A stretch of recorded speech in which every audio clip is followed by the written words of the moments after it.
The moment you decide, you will just decide. I understand it is will arrogance. Now I am deciding to drop that. I am surrendering this also at Swamiji's feet. Swamiji has initiated me now.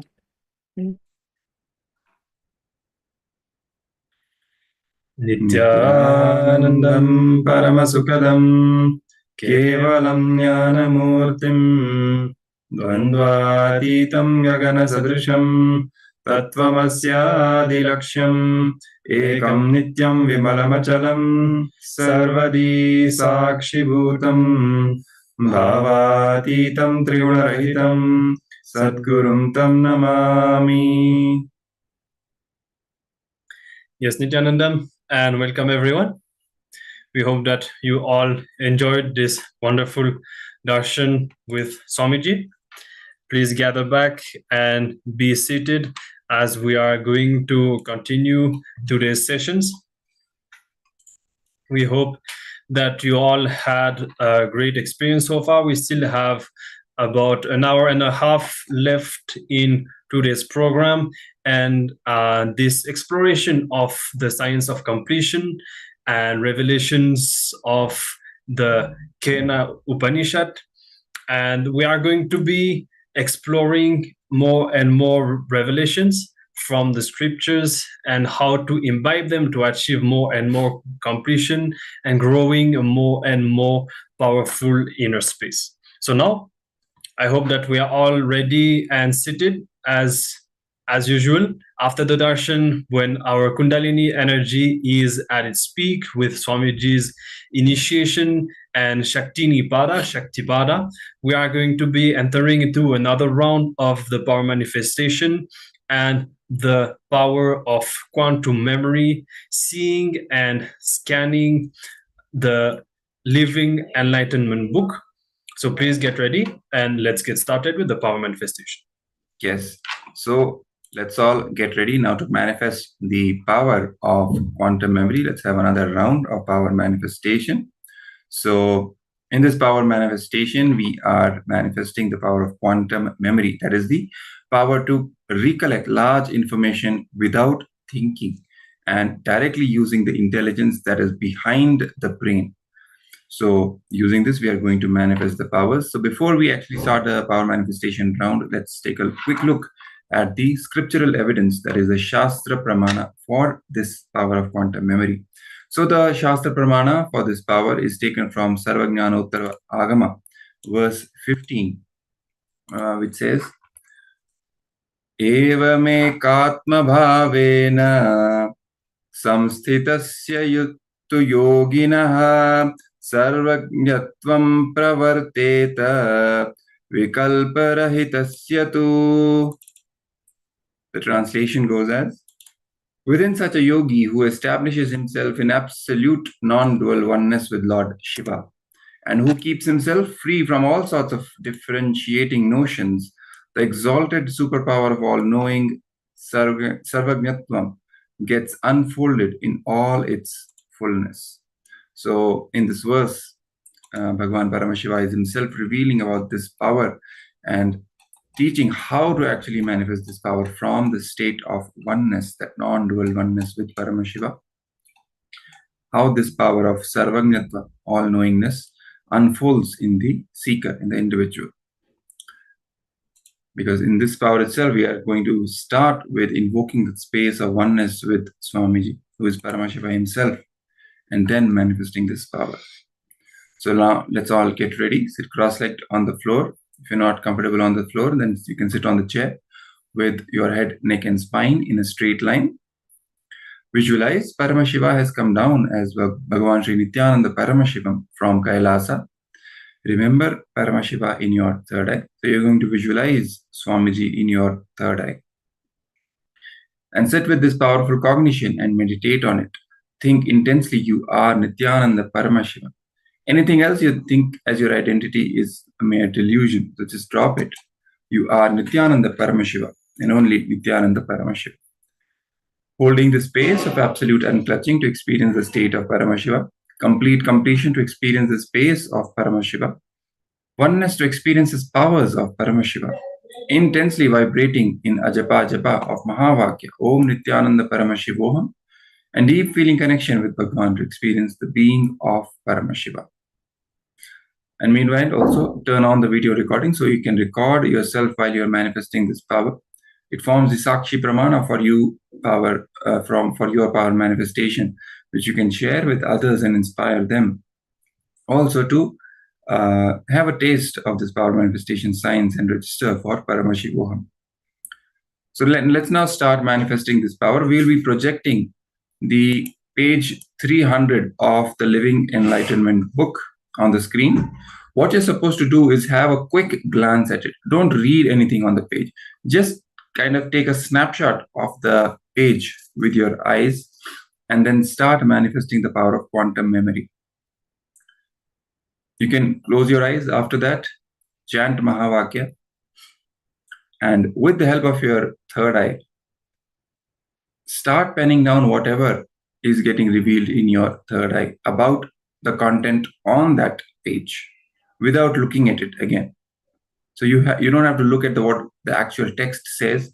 Just take a quick picture, quick glance of the page, and then after that, using only your third eye, you're going to pen down whatever is getting revealed to you about the contents of the page. So then in the end, after that, you can verify. All right, so let's now begin this power manifestation. We'll be playing the Mahavakya and projecting the page for all of you. So have a quick glance on the page, chant the Mahavakya, and start penning down whatever is getting revealed in your third eye. Let's start.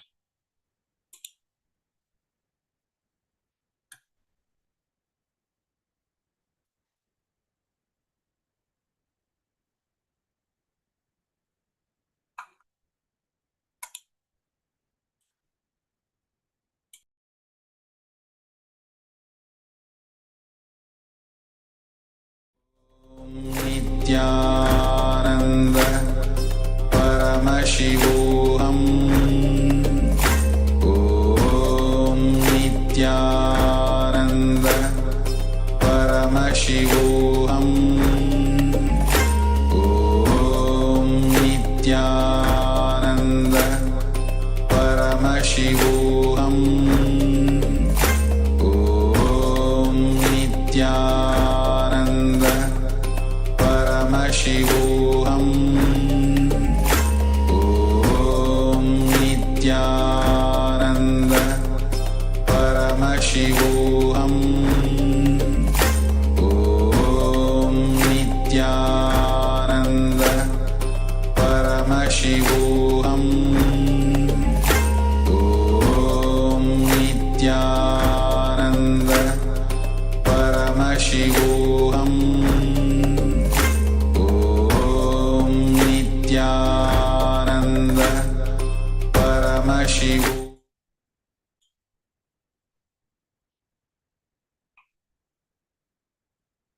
So we are going to project the page once more for all those who have not had the opportunity to have a quick glance at it. So we'll project the page once more for a few seconds. It's only for those who have not seen it. Yes. Have a quick look at it. Don't read anything. Just a quick glance, a snapshot, and then again you can start the power manifestation. Yes.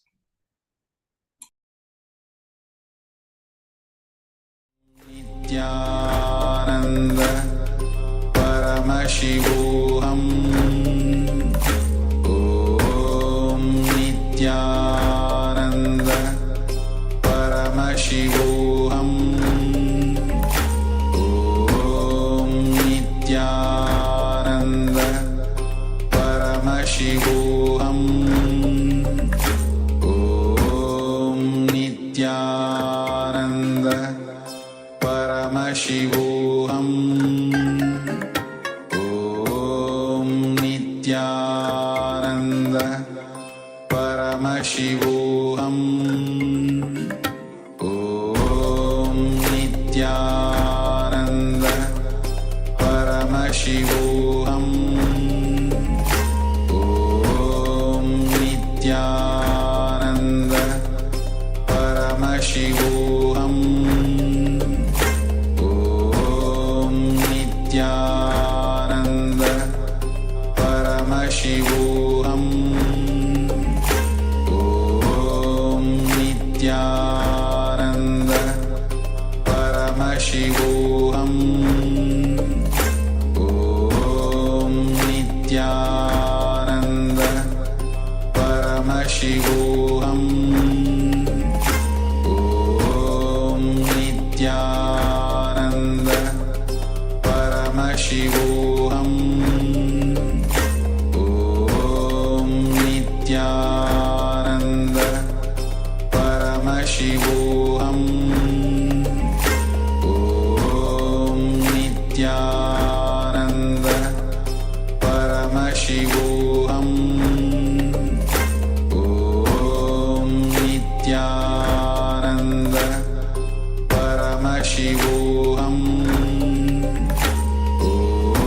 Om Nityananda Paramashivoham Om Nityananda Paramashivoham Om Nityananda Paramashivoham Om Nityananda Paramashivoham Om Nityananda Paramashivoham Om Nityananda Paramashivoham Om Nityananda Paramashivoham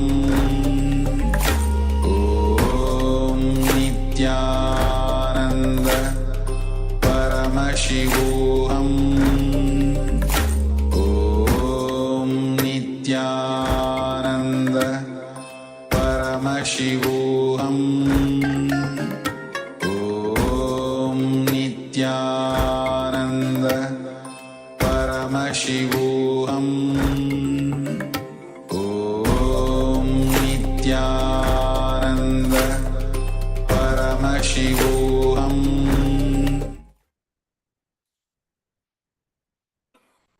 Yes. So now we will be projecting the page on the screen so that you can verify whatever was being revealed to you in the third eye. You can match it against the content on the page, and then you can share with us how much of it you actually got correct, got it right. So we'll be projecting in the page, yes. So you can have a look at the content and then verify it against whatever you have penned down, whatever was revealed in your third eye.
Yes. So in the Zoom, we have some participants who have shared what they were able to see.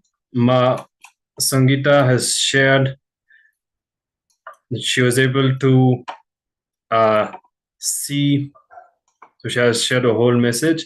She mentions integrity, authenticity, enriching, responsibility. I won't read the whole message, but you have been successful because you have seen. So this is page 300. If you have the book, you can open it and see. page 300, and it does mention the 4 tattvas. It mentions integrity, authenticity, responsibility, and enriching. So that's great, Mark. You have been able to scan successfully. And we have also Ma Yogananda Guru Prasadini, who has seen about relationships.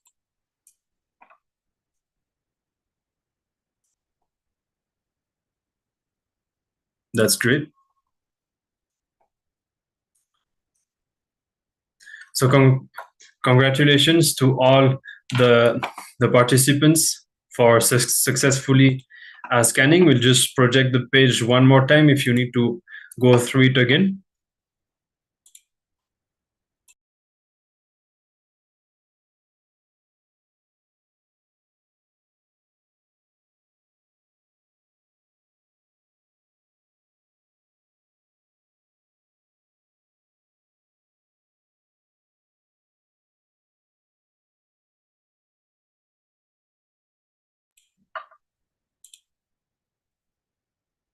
Yes.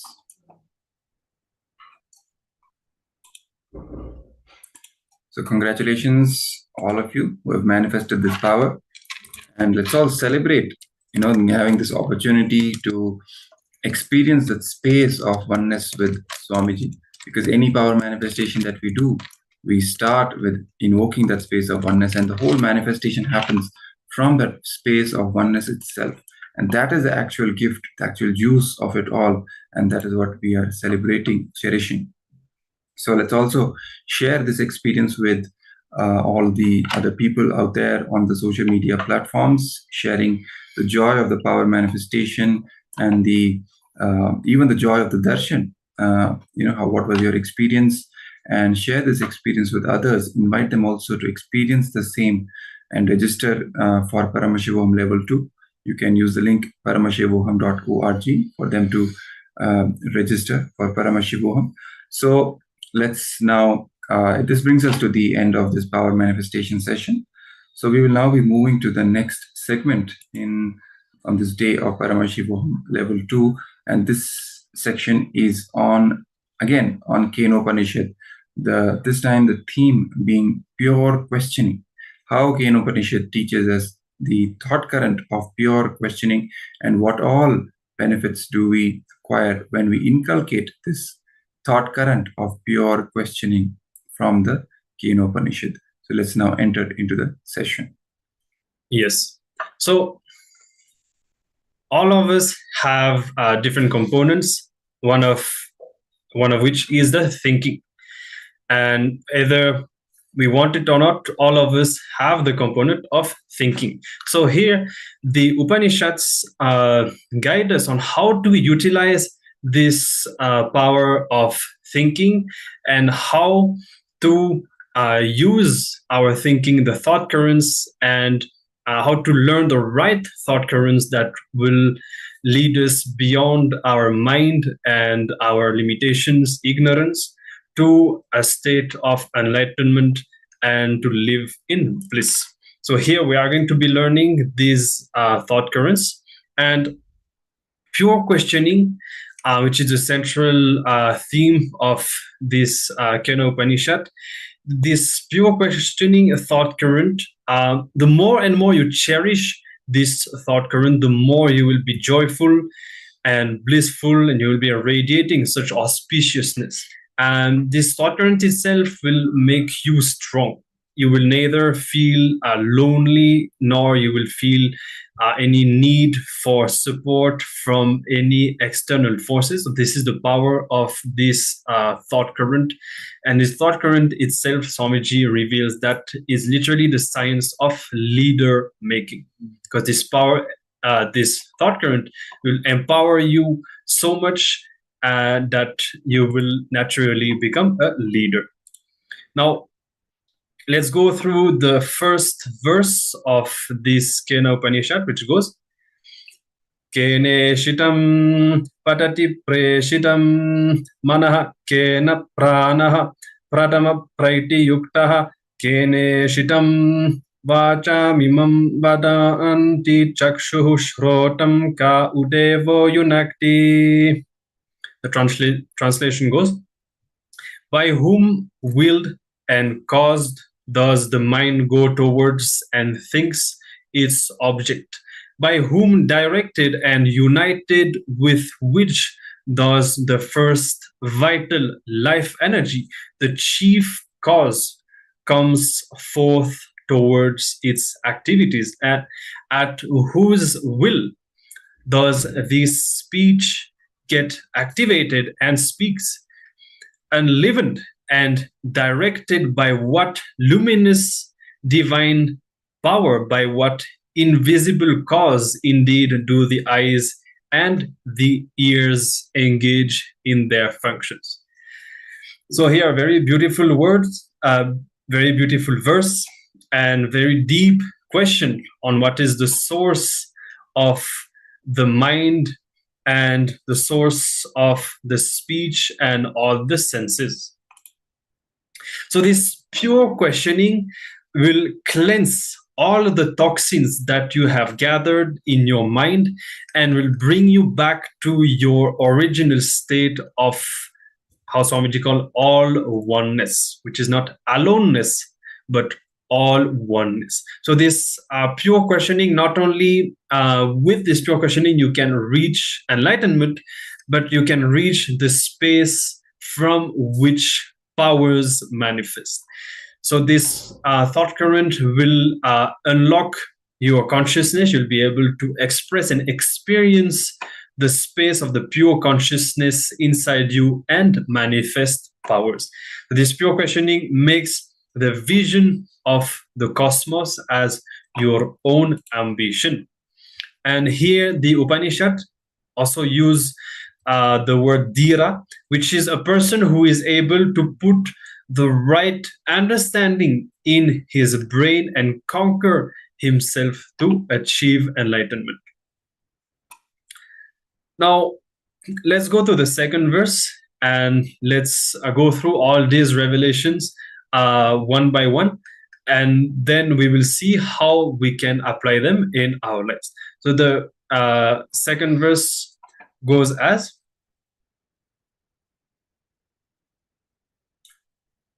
yes, so the second verse of Kena Upanishad reads as, Shrotrasya Shrotram Manaso Mano Yada Vacho Ha Vacham Sa U Pranasya Pranaha.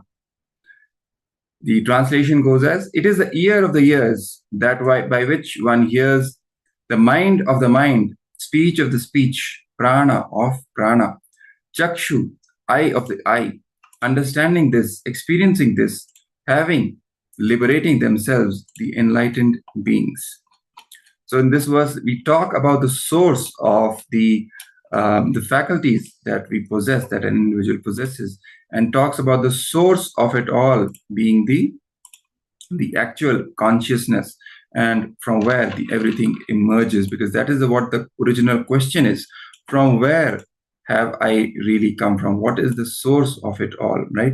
It's not just the who am I thought current, it is from where am I? And this verse talks about the source. It is the speech of the speech. It is the mind of the mind. It is the ear of the ears. That's where the source lies. And Swamiji also reveals about this verse, especially from the Kena Upanishad, says, don't hide behind your blind spots. Understand any problem persists because you are not interested in micromanaging certain thought currents in you. So all these blind spots that we possess, we don't really take time to, go get into the details of our own thought currents and, actually micromanage the thought currents. Because if we did, we would actually figure out our blind spots, what our blind spots are, and then remove those blind spots. But that will only happen when we actually get into the details and start micromanaging our thought currents. That's what we don't do usually. And yes, so what is the goal of life eventually? If we take this whole thing into the context, what the Kena Upanishad is revealing to all of us, what is the goal? So develop something in you which will be holding, supporting, nourishing, keeping you alive even after your eyes fail, speech fails, mind fails. The logic with which you are able to connect the things fails. That is what the goal of life is. That is what the Nirvikalpa Samadhi, the space of Paramashivoham is. Because as of now, what we see as life, it is completely dependent on our senses and the ability of our senses to function properly. Our eyes are functioning properly, our ears are functioning properly, our mind is able to function properly, our logic is very much properly functioning and connecting things and reaching conclusions, and then we are acting on those conclusions. But what happens when they start slowly withering away? When they all start failing one by one, what happens then?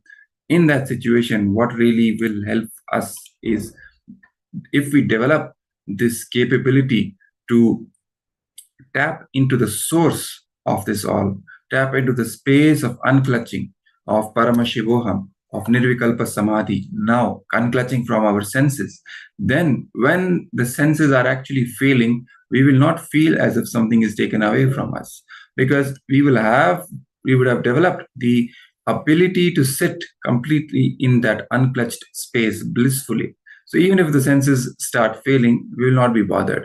But that will only happen when we now put time and effort to develop that space of unclutching within us, that space of Paramashivoham Nirvikalpa Samadhi within us, which will then be useful for us even when all these faculties start failing. That is the goal of our life.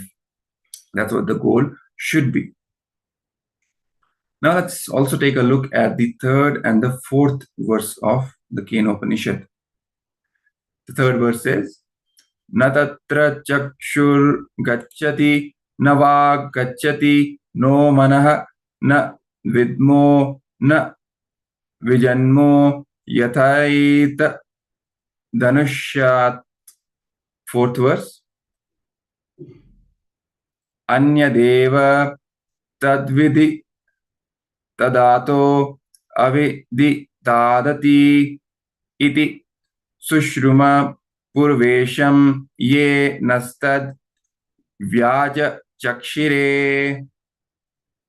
So these verses, the translation for these verses goes as, where the eye goes not, the speech goes not, nor the mind and the intellect, we do not know, we do not understand how that reality, consciousness, can be taught.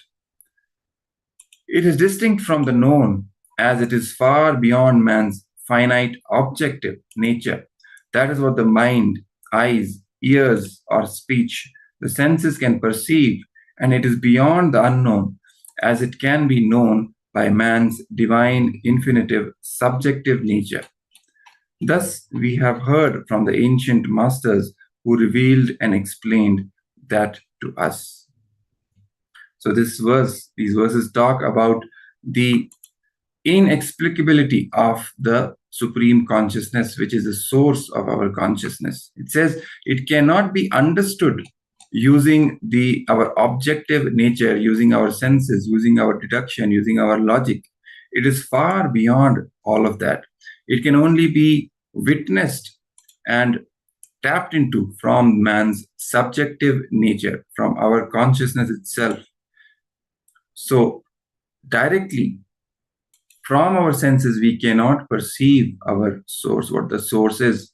And it's only from the direct experience of the self that happens from the state of Nirvikalpa Samadhi can we really know the source consciousness, the source of the entire creation, the source of existence itself. So let's now have a look at a short video where the Supreme Pontiff of Hinduism will be taking us to more and more, revealing more an in-depth understanding about what we have just learned about the Kena Upanishad, pure questioning thought current, questioning the source of it all. So let's have a look.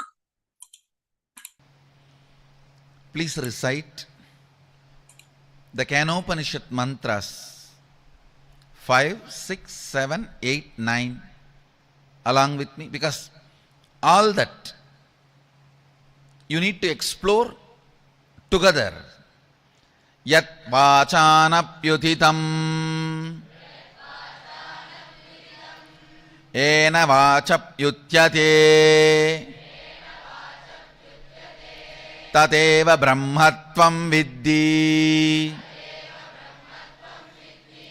netam yatitam upasate yan manasa namanute yena hurmano matam tateva brahmatvam viddhi netam yatitam upasate yat chakshusha na pashyati yena chakshumshi pashyati tateva brahmatvam viddhi netam yatitam upasate yashrotrena na shrunoti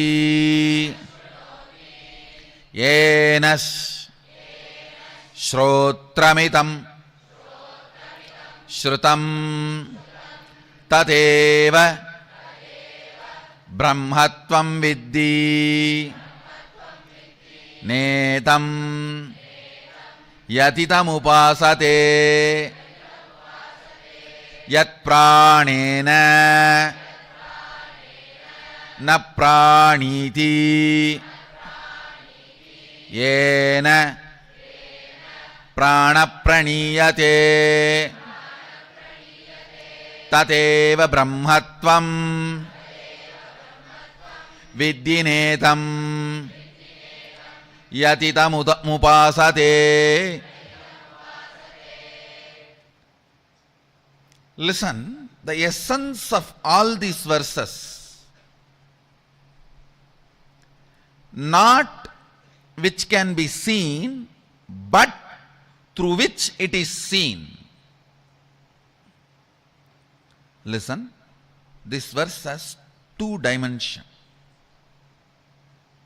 For example, you are seeing the hill. Beautiful, large hill ranges covered in snow. The world, that hill, and when it is perceived, the perception and experience you go through in my world, means in your world, both are not ultimate. See who is perceiving inside my world and who is showing outside as the world. In both, if you start seeing the source, you will find Sadashiva. If you start looking, who is showing my world, your world, you will straight have the experience of Sadashiva. If you start looking, who is showing here as the world, who is manifesting, you will start experiencing directly Adi Shakti, but both are one and the same ultimately. Adi Shakti or Sadashiva. Listen, looking with depth, listening from the depth, breathing to the depth. Everything, if you start looking at the source, you will do it from the depth. Understand all the suffering of human beings because You are superficial.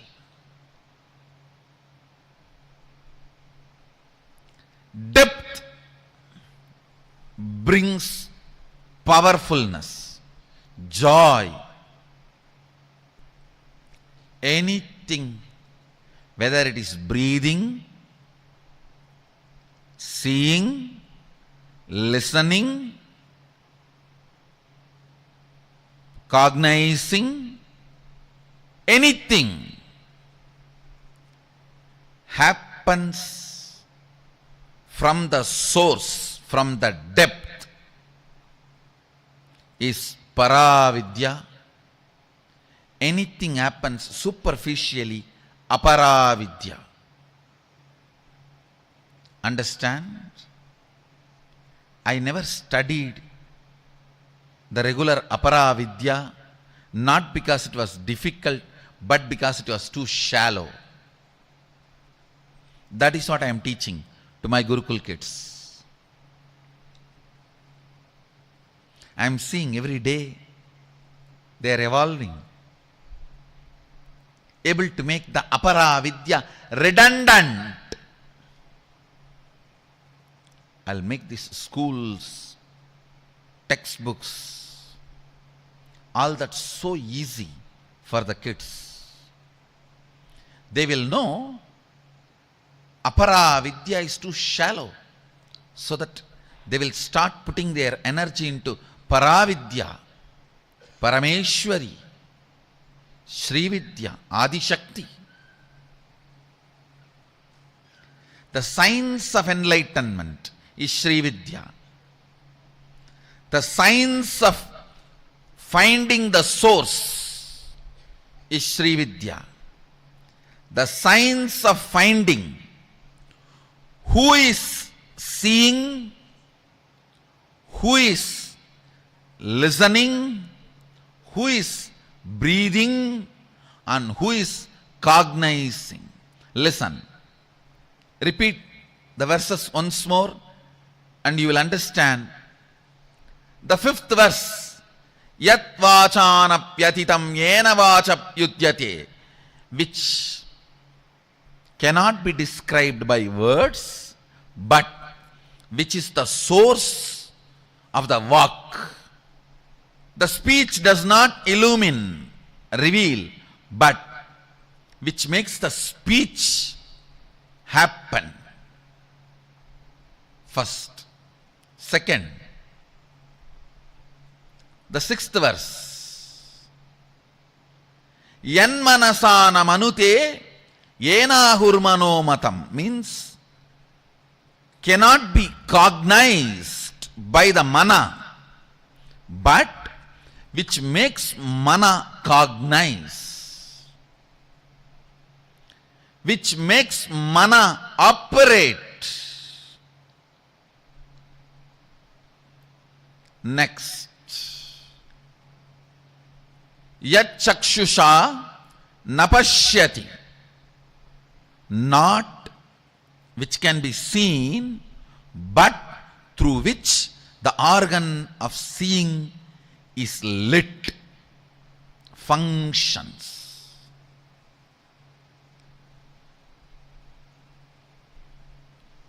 Yashrotrena nashrunoti, not by the listening, but through which the listening happens in you. Yat pranena na praniti, ena prana praniyate, not which can be breathed, but by which the breathing happens. This is one of the most powerful Sahaja Samadhi technique. Constantly try, whole day whenever you can, just try to remember, who is making me see? What is the energy in me which makes me listen? What is the source of me which makes me cognize and think?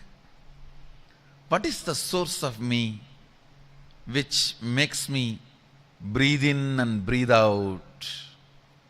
Suddenly you will see your eyes will be open, but you will be sitting like a hatching mother bird whose eyes are open, but she is not looking outside. The mother bird which sits on the eggs for hatching, her eyes will be open, but she will not be seeing. Your eyes will be open, but you will not be seeing, because you are seeing the seer. Whenever you find time, just try to sit, even for a few minutes. You will pick up Sahaja Samadhi. Your eyes are open, but you are not seeing. Your ears are open, but you are not hearing. You are not sleeping. Your cognition is alive, but you are not cognizing. That is the state called Sahaja Samadhi. After some time, even if you are cognizing, you will not be moved out of that state. You will continue to be in that state and you will continue to cognize. That's a perfection of Sahaja Samadhi. Understand these 5 verses of Upanishad is the most powerful technique, method for Sahaja Samadhi. The Gummi song today we were playing, it was from a great Siddha Purusha, Mahasiddha Konganavar.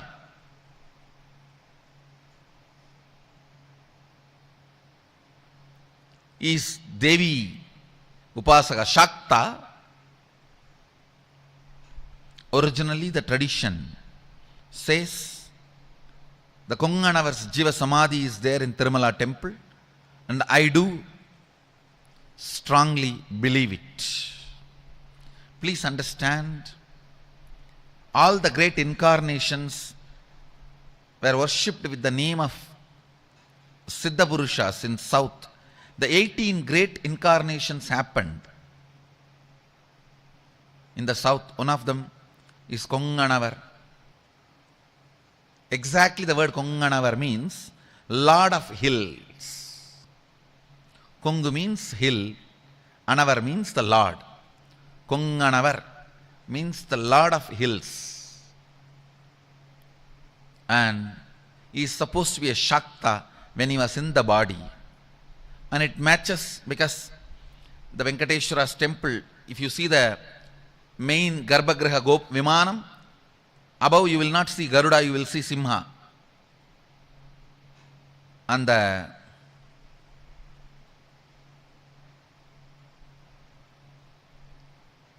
even the traditional information available proves very clearly he lived in Tirumala and has Mahasamadhi, Jiva Samadhi in Tirumala. Anyhow, in his song beautifully he describes the same truth. Same truth he describes. The Gummi song today morning you sang. That song is directly from him. He describes the same truth of the Upanishads in at least 10 verses.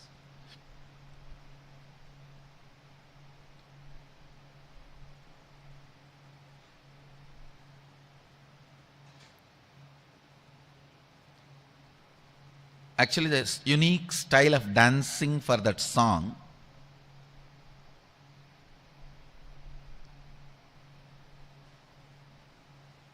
That Gummi songs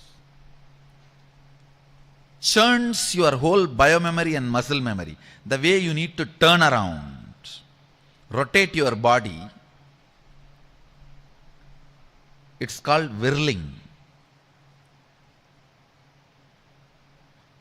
In Siddha tradition,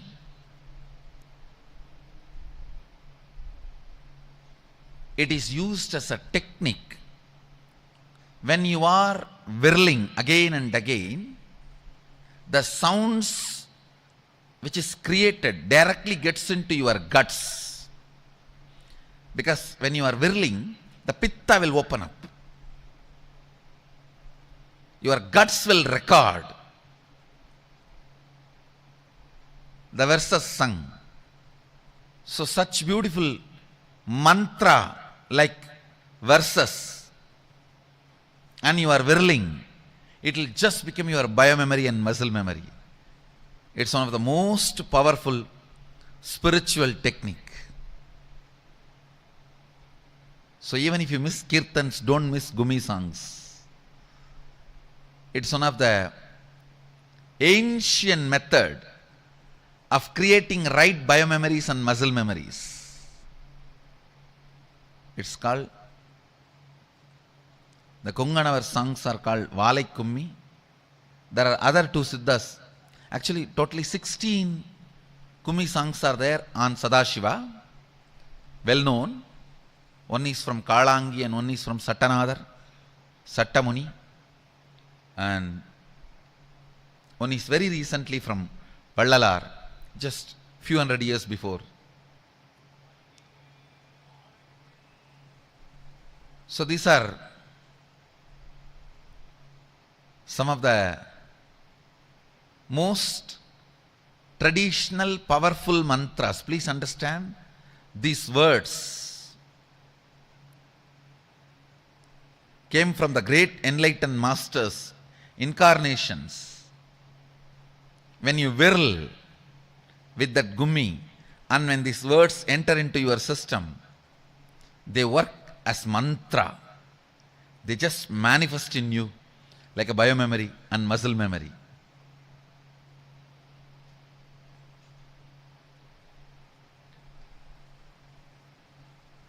And I commit with you guys, I'll also compose some gummi songs in Tamil and English.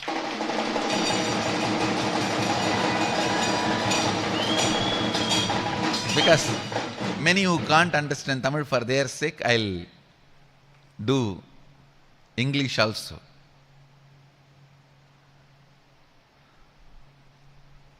First time in the world, English gummi songs.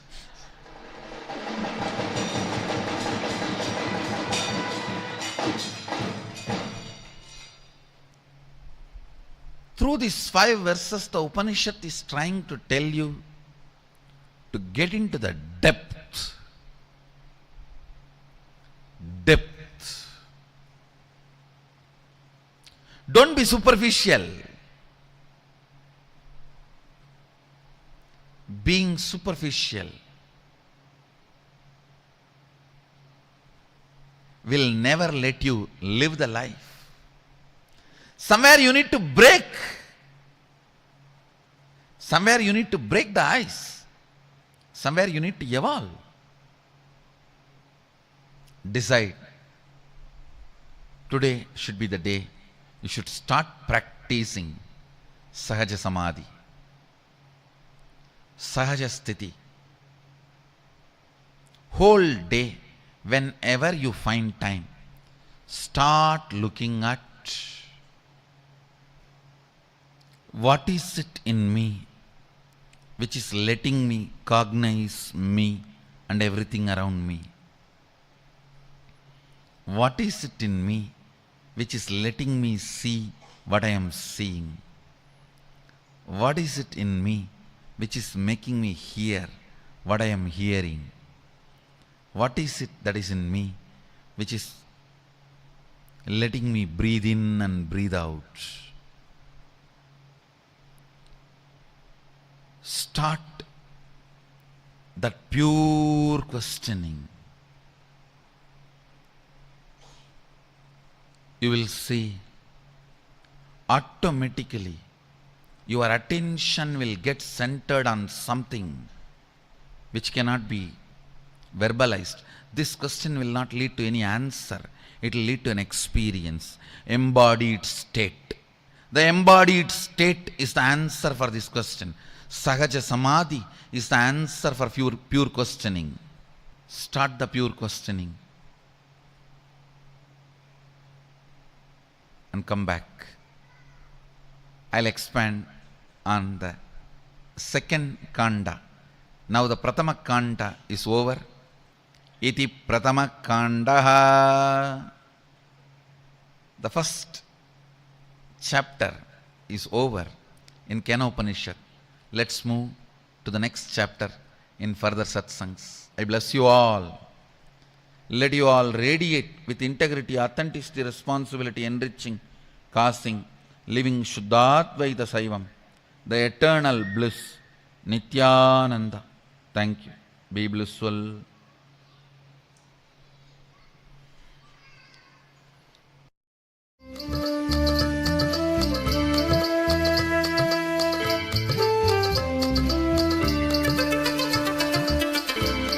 Yes, what beautiful revelations from Swamiji on this pure questioning and this Kena Upanishad. And now let's take a bit of time, as Swamiji says, to go into the depth. Okay, so for just a few minutes, let us sit with ourselves and look into the depth, connect with our being, and see what are the questions that our being really has, all the unanswered existential questions that that are there in our being. And let us take a few minutes to utilize this power of pure questioning and see. All of you will feel inspired to apply it in different ways. It could be seeking the source, questioning the purpose of life. All of us have come to this Paramashivoham with a different purpose, seeking for something unique, each of us. So let us take a bit of time to revive this seeking, to fuel this questioning of our consciousness, okay, and go into depth. As Swamiji says, many times we find answers, but we do not have experience. So now it is by going into depth with this questioning that we will awaken the consciousness inside us and open the depth dimension of our being, from which we will experience joy, powerfulness, and so many wonderful things.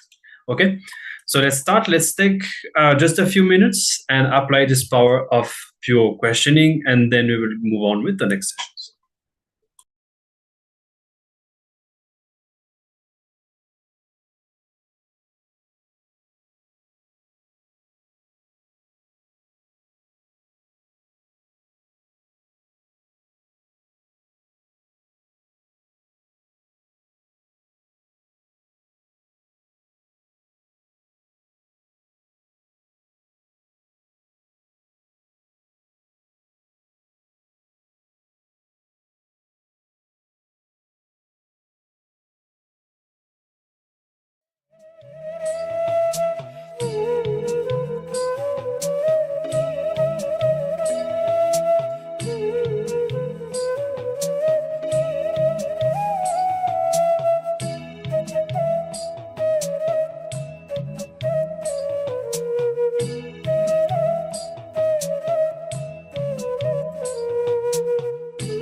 Yes, you can open your eyes and come back. We have to move on. Let this session be an introduction for us to harness this attitude, this beautiful thought current of the pure questioning, and awaken this innate desire to seek for the truth inside us. Okay, so now let's move on to the next session, and we're going to be exploring the importance of sitting with the master, which is the original meaning of Upanishad. Yes, we have been tapping into the knowledge source, that is Upanishads, which are the source scriptures of Sanatana Hindu Dharma, the Vedas. The literal meaning of the word Upanishad just means sitting with the master, sitting at the feet of the master. And the Upanishads have been revealed by that action of just the disciple sitting at the feet of the Guru. So the Upanishads are the original source of all the religions, the original source of all the truths. The Upanishads say you have to sit with the master, because that is how this whole knowledge gets transmitted from Guru to disciple. The Hindu education system is based on this kind of a knowledge transmission repositories from the Guru to the disciple, directly from the downloading of the knowledge, rather than knowledge transfer methodologies, which the modern education system is all about. So it's like a direct download happening from the Guru to the disciple, rather than the information being thrown and being collected from by one mind to the other. So in this knowledge system, this transmission repositories, volumes and volumes of information transmission happens from master to disciple through time-tested technology called Upanishad. Sitting in the presence of the master, just sitting in the presence of the master does the job of this, the volumes and volumes of this knowledge getting transmitted. So Upanishad, which means sitting with the master for the humanity to experience superconscious mutation, Upanishad, that is sitting with the master, is the only thing that is required. So let's now have take a look at a short video where the Supreme Pontiff of Hinduism is explaining to us the importance of sitting with the master, how the entire knowledge and the experience is transmitted from the Guru to the disciple just by Upanishad, that is sitting with the master. Let's have a look.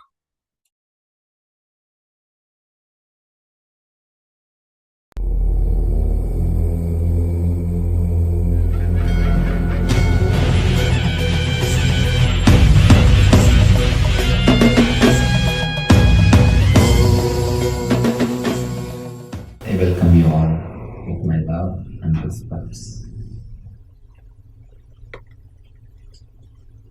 Today's topic, subject is from words to silence. Actually, we can't speak anything about silence.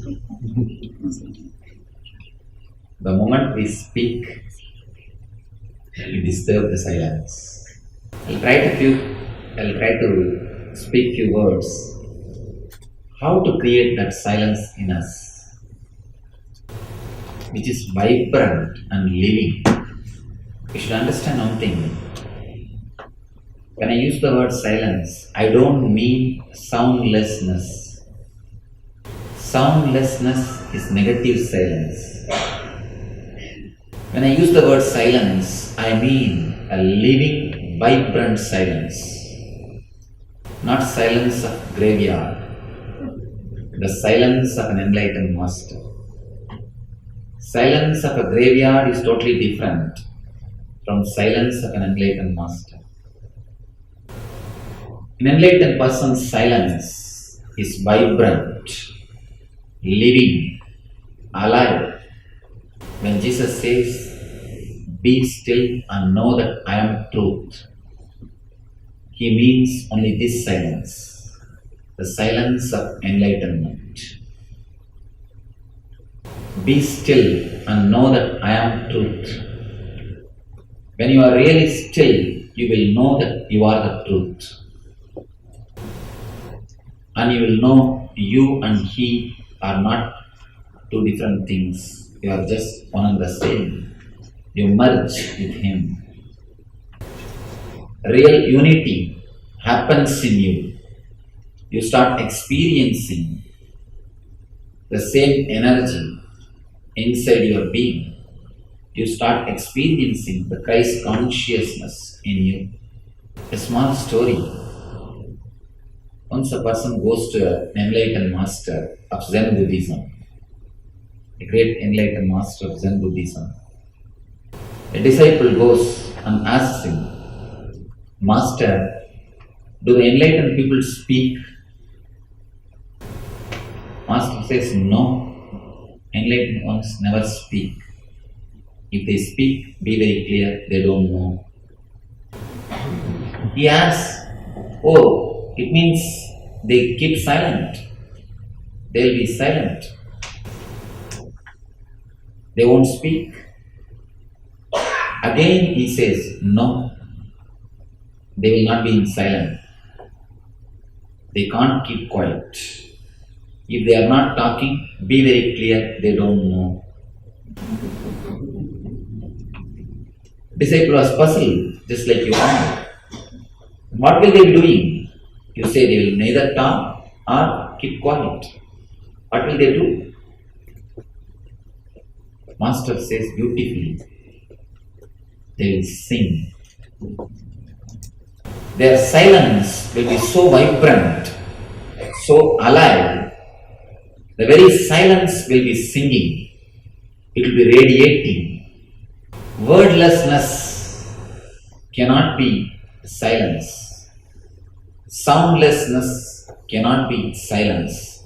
It is negative silence. It's okay once in a while, good to be silent, but the silence of an enlightened master is totally different. To enter into that, you need to go beyond words. Words and silence. You should grasp this both to realize the silence of an enlightened master. An ordinary silence, which we understand, which is wordlessness, is not enough. The wordlessness should happen in your being. When you enter into that silence, your whole being starts radiating, you start singing. When I say you start singing, not only through your mouth, your whole body starts singing. You radiate a different grace. Your very walking will be a dancing. Your very movements will be graceful. Just your presence will be a blessing. When you enter into that silence, just your very presence, the planet Earth, will be a blessing. Just your air, your space will heal. That itself will radiate so much of energy, so much of life, so much of light. You can touch and feel the God.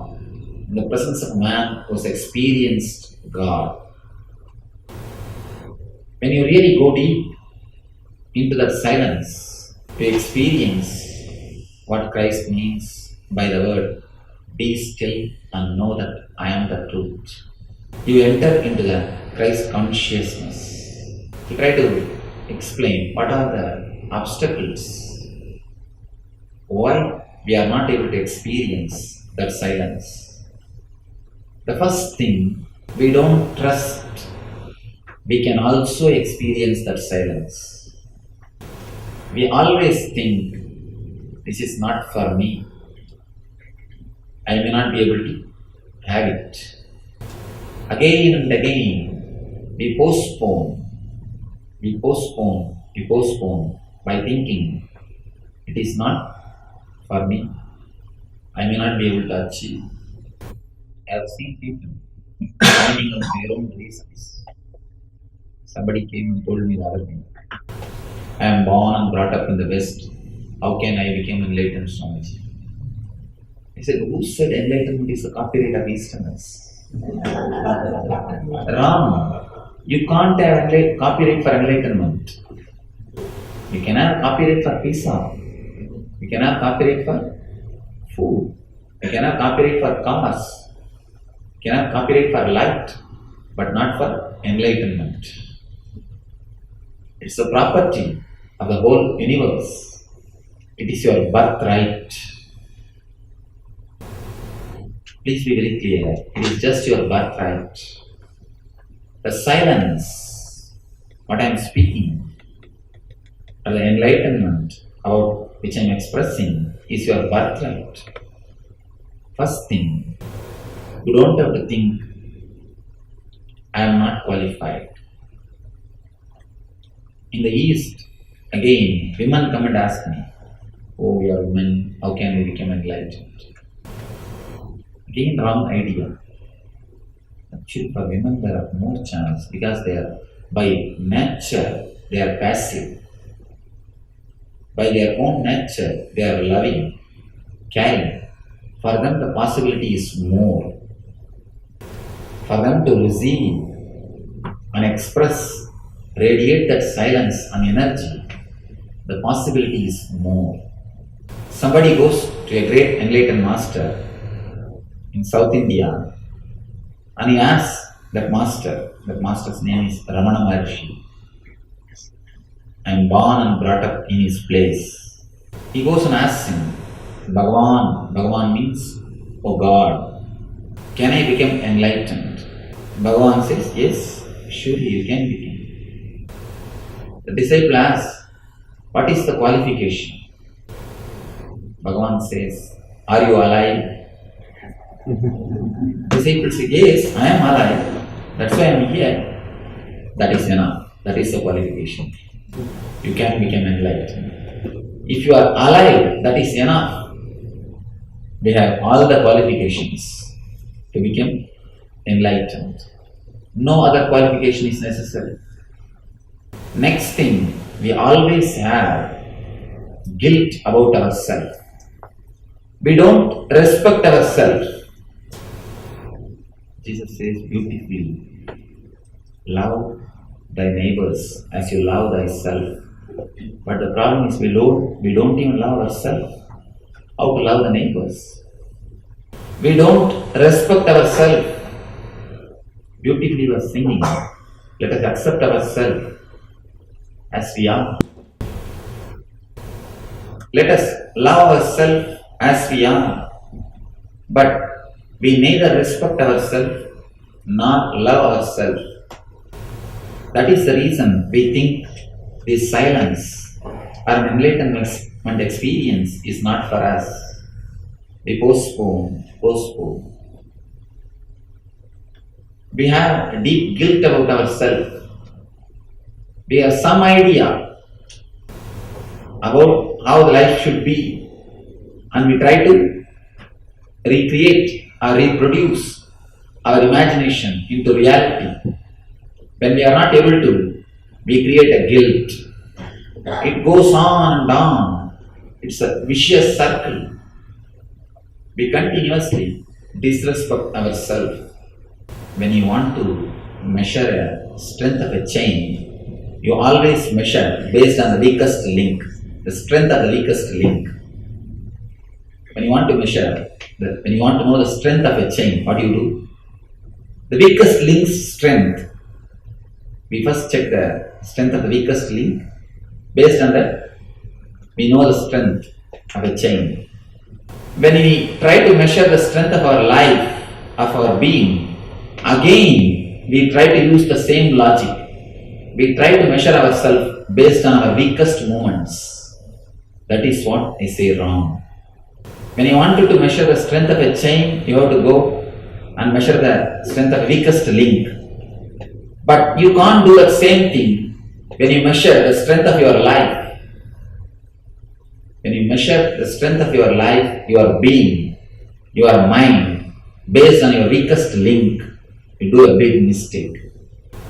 Whenever you think about yourself, you always measure yourself only based on your failures and your low energy moments, low energy moods, your wrong decisions.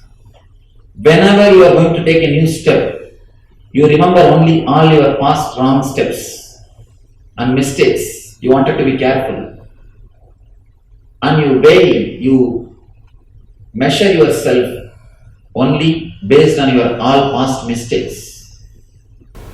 You don't even remember the good things which you have done or the right decisions which you made.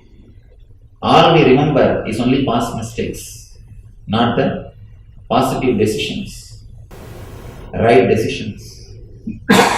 We need to understand our strength, the strength of our being should be measured only based on the positive decisions which we made, not on the negative decisions which we made.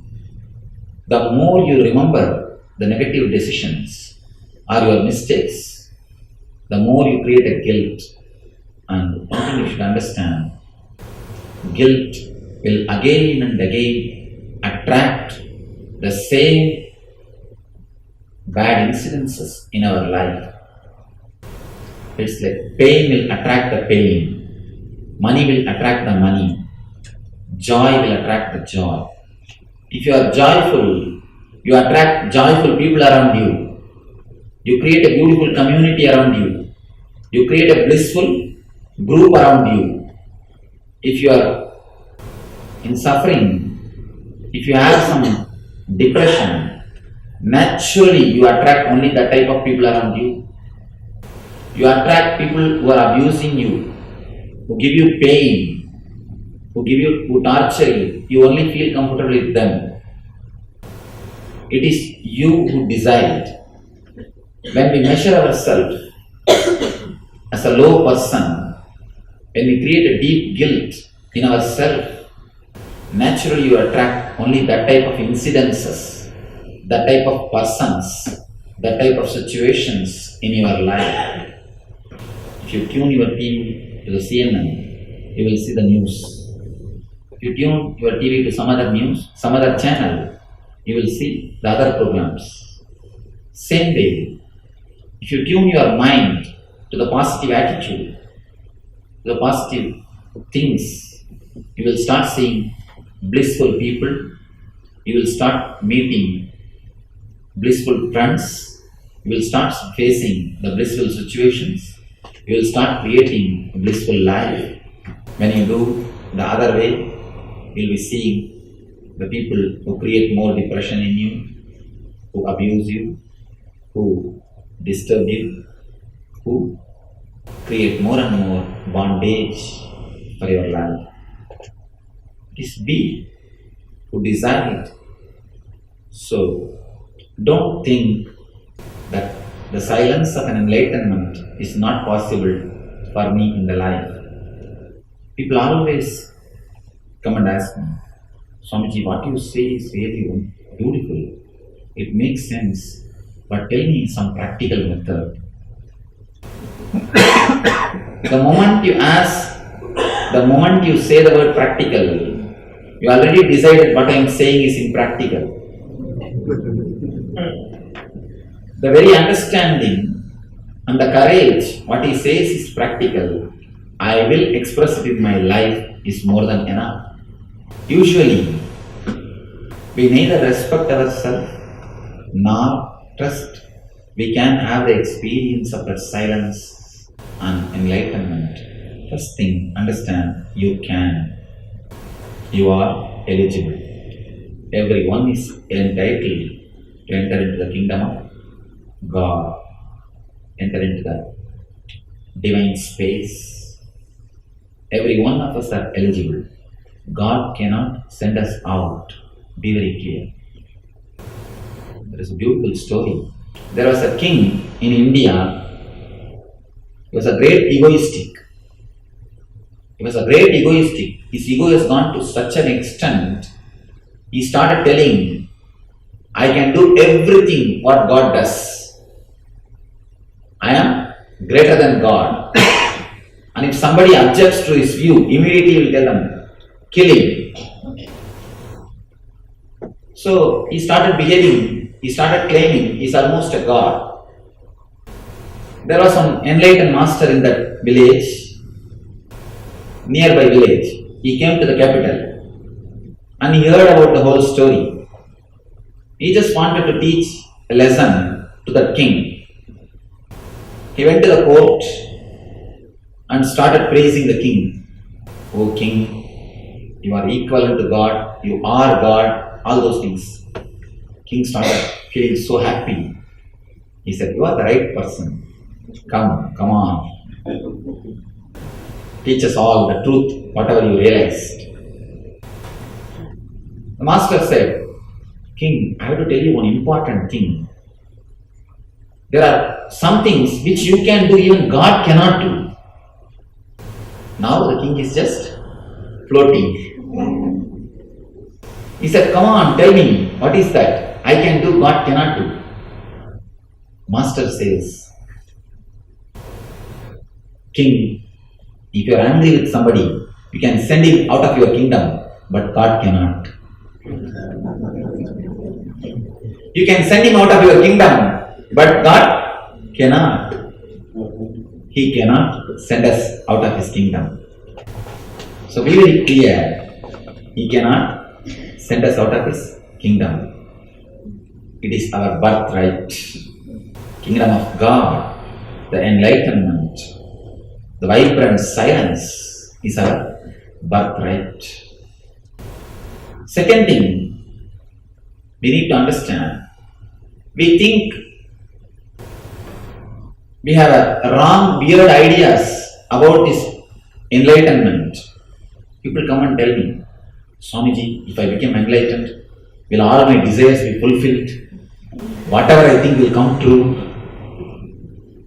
Be very clear, that will be a big punishment. And really I tell you, just because of his compassion, God never fulfills our prayers. If he fulfills all our prayers, he will make our whole life mess. He will make our whole life mess. It is out of his compassion he fulfills few prayers, and out of his great compassion he avoids some prayers. Please be very clear. It is just out of his great compassion. Sometimes he never fulfills our desires, because we don't even know the after effect or side effects of those desires. Without even knowing the after effects or side effects of those desires, we start hankering for it. We start asking for it. We believe God can give, but we don't believe God has got little intelligence when to give. That is where the problem starts. A small story.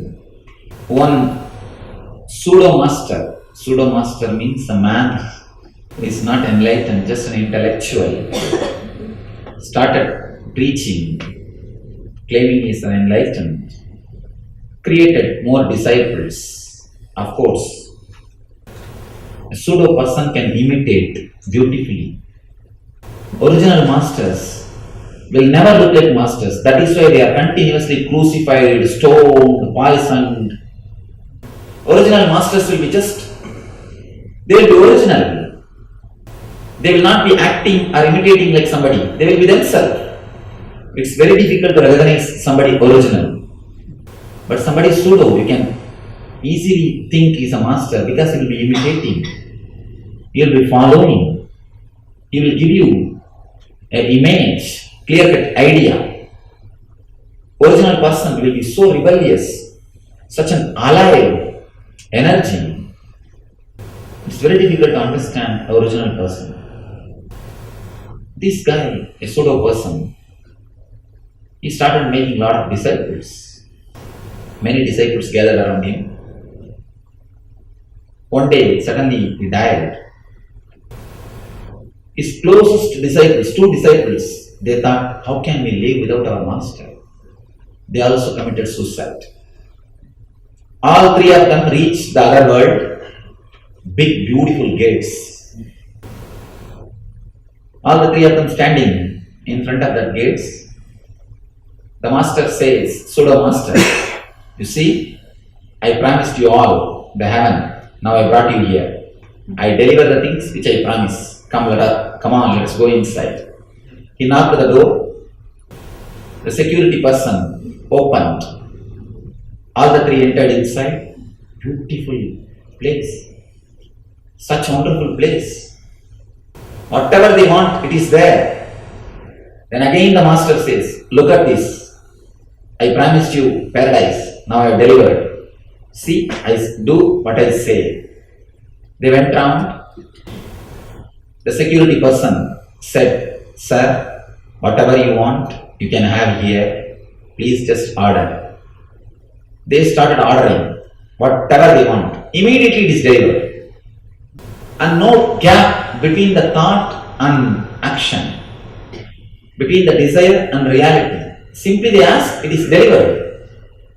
All the three started living kingly life, the best palaces, best food, beautiful women, whatever they want. They had everything. Anything they ask, immediately it is delivered. But we don't understand usually one important thing. If we get everything, whatever we want, immediately we enter into a space called depression of success. Depression of success. As long as you have hopes, as long as your hopes are not completely fulfilled, you have hope. The moment your hopes are fulfilled, you are hopeless. We enter into the space of hopelessness. This person, these three, whatever they wanted, everything is answered, fulfilled.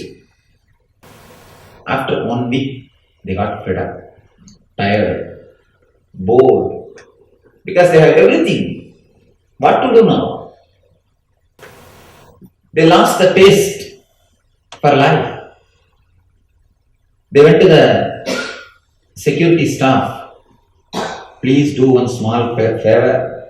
Just open the window to the world, our old world. We will just see that world so that we will gain a little more taste and we will have little desires. We can come back and enjoy this world.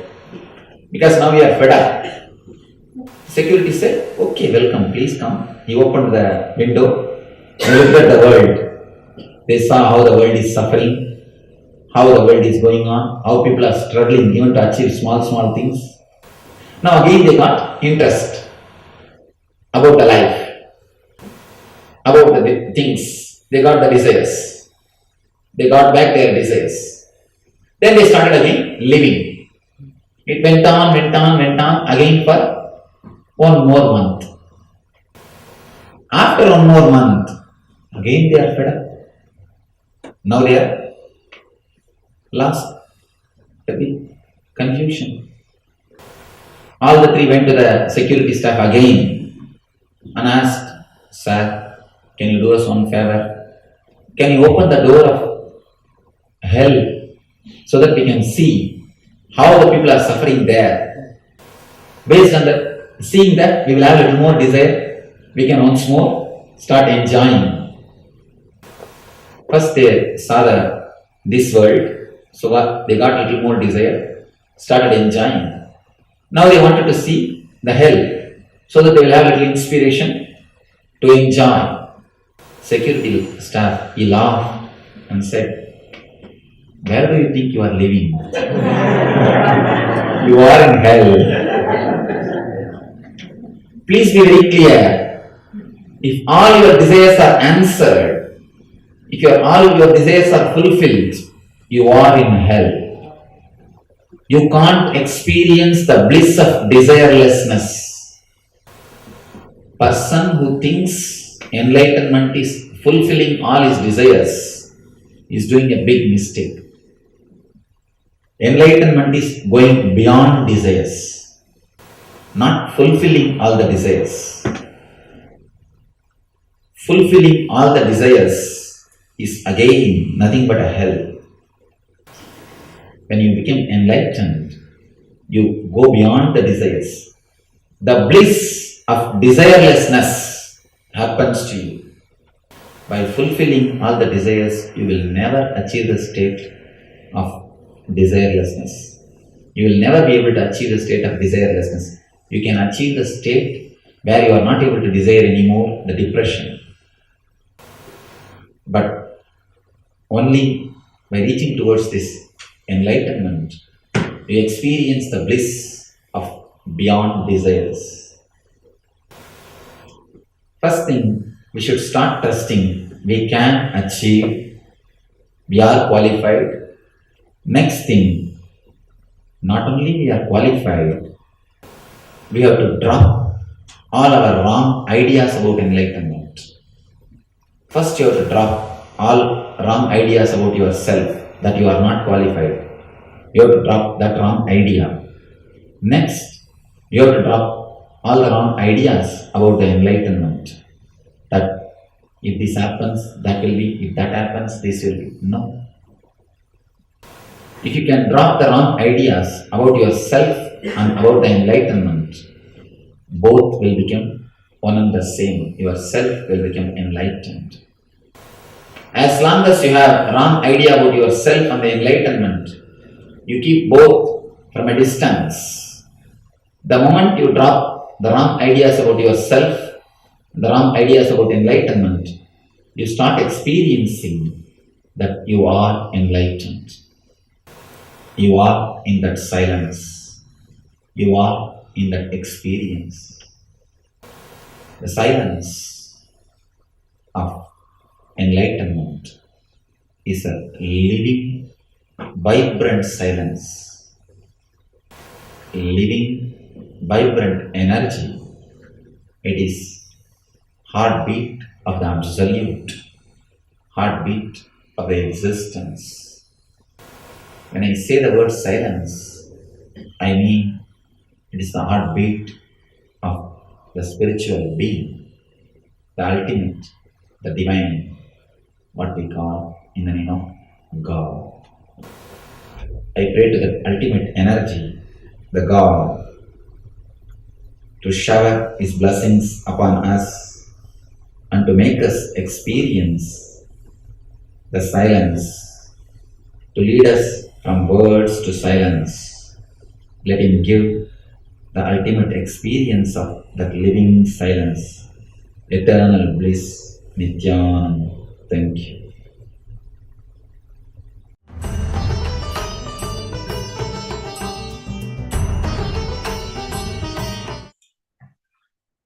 Yes, such a wonderful video, rich in spiritual truths. In fact, Swamiji says that in our lives, we should always keep enlightenment as the goal, and all the other desires that we have, everything, all the different dimensions of our lives will manifest. So the priority in our life should always be put on enlightenment and this spiritual seeking and pure questioning.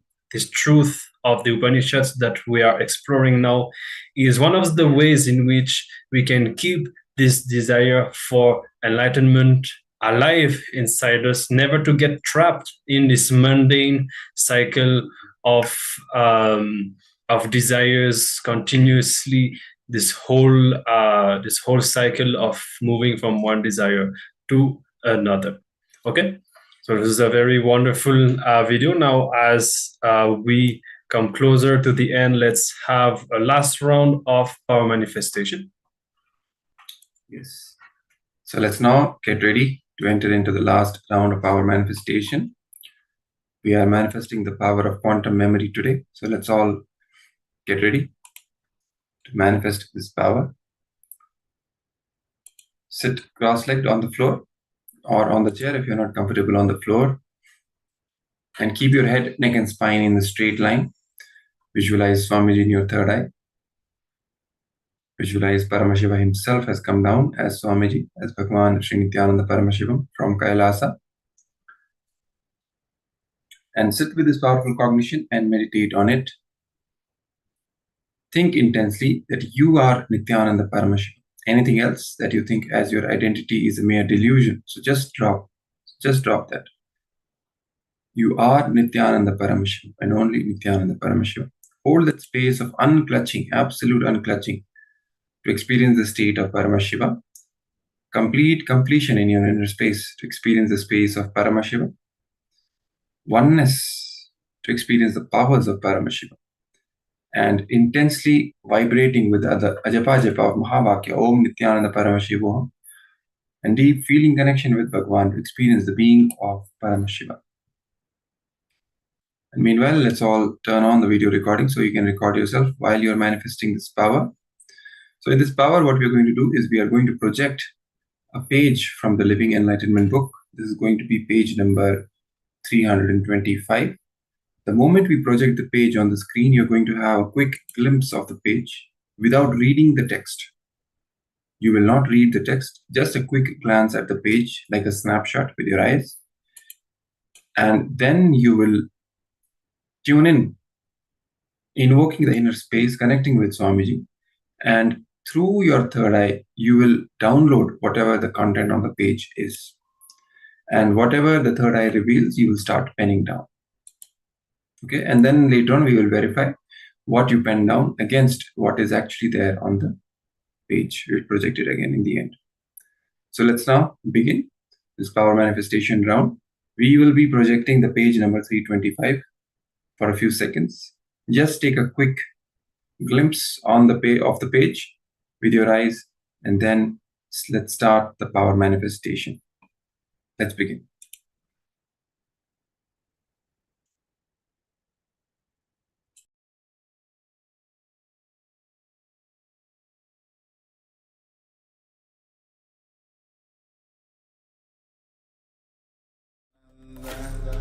Paramashivoham Om Nityananda Paramashivoham Om Nityananda Paramashivoham Om Nityananda Paramashivoham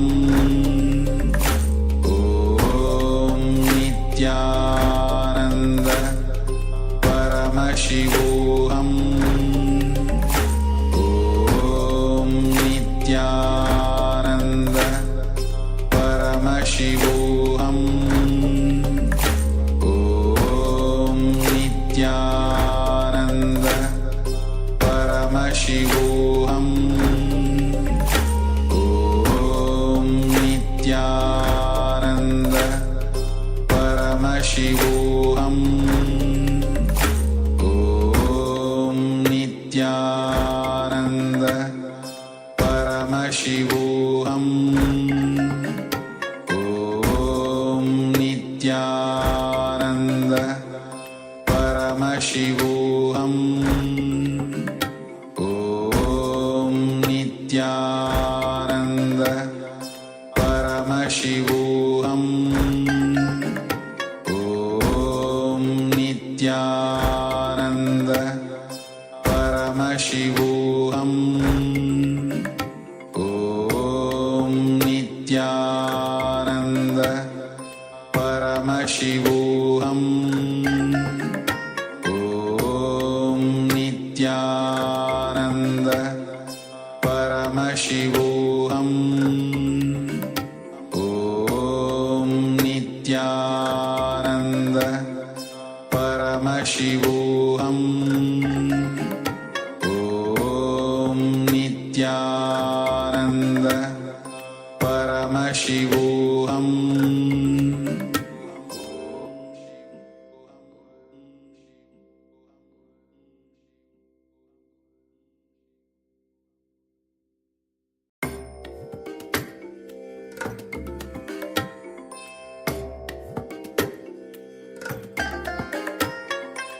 I bless you all. Let you all open all your three eyes and manifest the powers of Mahasadashiva. Om Nityananda Paramashivoham Om Nityananda Paramashivoham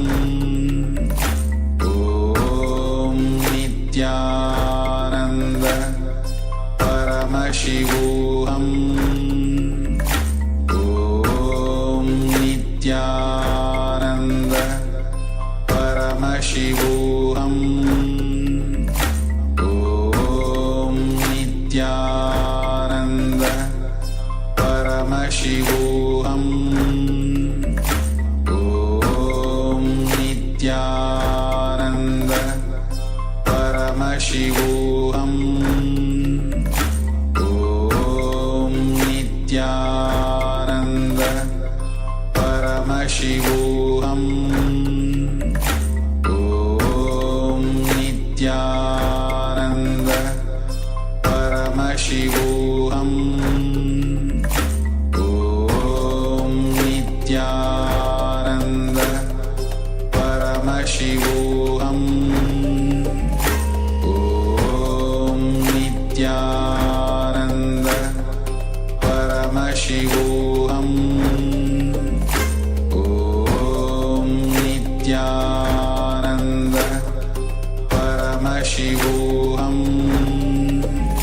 Om Nityananda Paramashivoham. Om Nityananda Paramashivoham. Om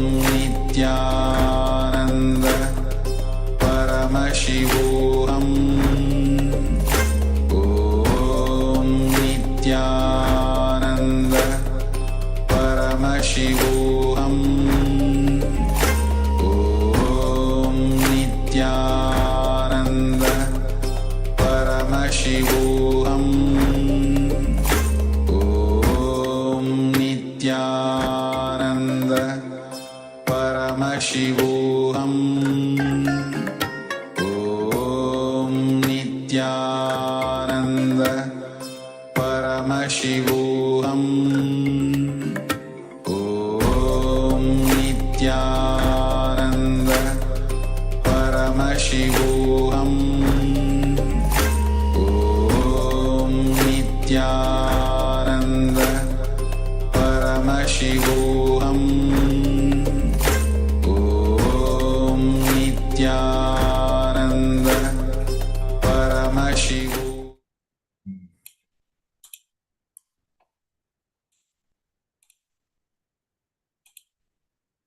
Yes. So now, let's all verify. You have all penned down, I hope, whatever your third eye revealed about the actual contents of the page, which we showed for a few moments.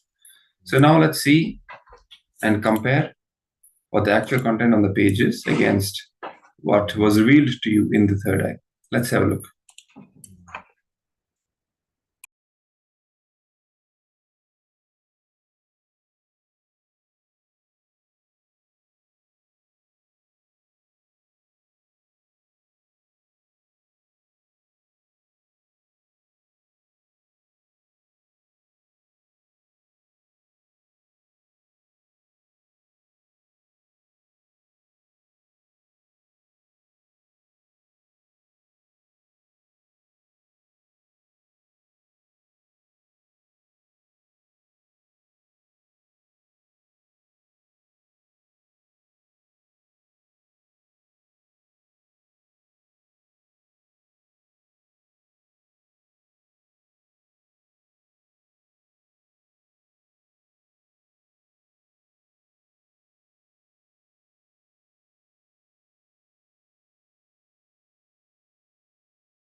Yes.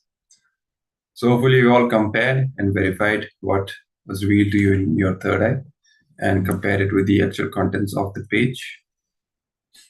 So for all those who have manifested this power, congratulations. And everyone, actually, we are celebrating this joy of oneness which Swamiji has gifted to all of us. And this oneness is what we are actually cherishing and celebrating. And also, let's take out a few moments and head over to the social media platforms and share this joy of oneness with everyone else and invite them also to experience the same, to have this transformation and register for Paramashivoham Level-2. You can give them the link paramashivoham.org and make them also register so that they can have the super conscious breakthrough in their own lives, and they can also learn how to manifest the reality that they want, how to achieve that space of completion within, completion with themselves, completion with others, have fulfillment in all dimensions of life. So make sure you go on to the social media platforms and enrich as many people as you can, because enriching others is also equivalent to enriching yourself. And you enrich others, you will see that life showers on you as well and enriches you back. So with this, we now come to the end of this day of Paramashivoham Level 2. So we will be ending today's series of sessions and power manifestation sessions, because tomorrow we are having another series of exciting sessions. We are going to look into the deeper aspects of completion, reclaiming our life with the power of completion, completing with our root patterns, our deep rooted incompletions, which have been there with us for a long time, from the very childhood itself, and doing the powerful processes such as samskara dahana kriya and others to achieve that space of deeper completion, which will empower us to manifest the life in all the dimensions and achieve deeper fulfillment as well. So we invite you all to be a part of the next day, that is tomorrow, what is going to happen, all these great sessions, and be a part of these sessions in Paramashivoham Level 2. And also invite others, your friends, and the people you know to also attend, because it's going to be a very powerful series of sessions tomorrow, achieving deeper layers of completion, and which is definitely going to benefit all the participants and all those who are going to take part in it. So with this, we now come to the end of this day, and we'll be closing with the Purna Mantra. So I'll sit with our head, neck and spine in a straight line, folding our hands in the Atmanjali Mudra, declaring complete completion within ourselves, and being grateful, expressing and having that space of gratitude towards Swamiji, towards the Supreme Pontiff of Hinduism, for guiding us, for gifting us with this science of completion and inner transformation, and guiding us all along the way. Let's now chant the Purna Mantra. Om Purnamada Purnamidam Purnat Purnamudachyate Purnasya Purnamadaya Purnameva Vashishyate. Om Shanti Shanti Shanti. Hari Om Tat Sat. Sarvam Bhagavati Nityananda Paramashiva Paduka Arpanamastu. Om Nityanandam. Thank you, Nityananda. Nityananda.